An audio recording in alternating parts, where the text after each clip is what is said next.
Caliper natin dito, yan, kung makikita nyo yan, medyo madilim lang. Ito. Ayan, sumasayad siya sa likod ng mugs.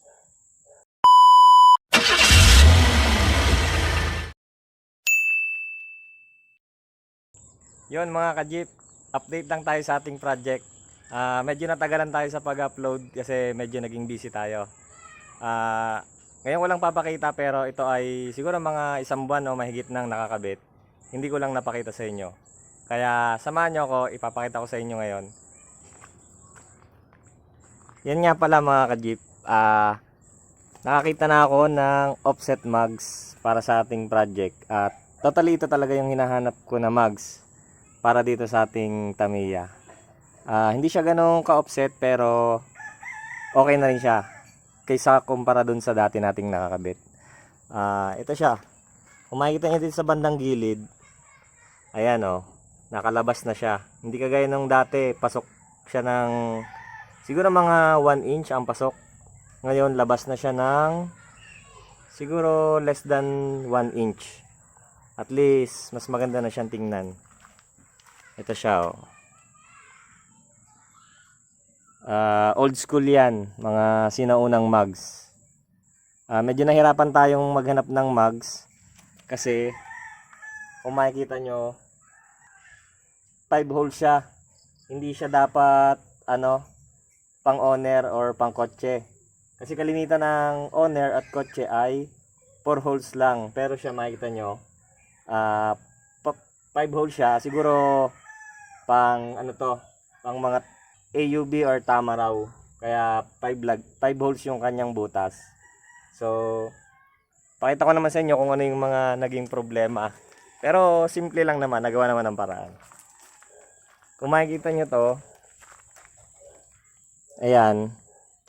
Naglagay ako ng spacer kasi yung caliper natin dito, yan, kung makikita nyo yan, medyo madilim lang. Ito.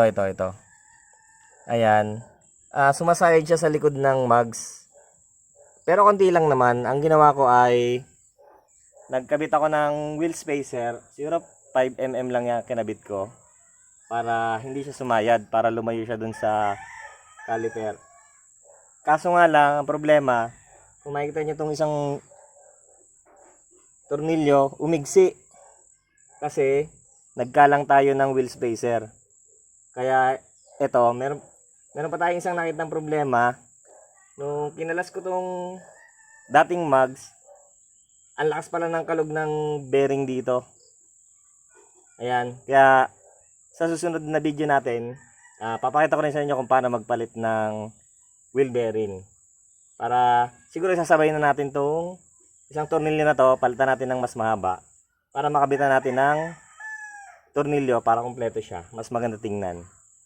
At saka ito pa, kung makikita nyo to, ayan, halos isang daliri lang ang clearance.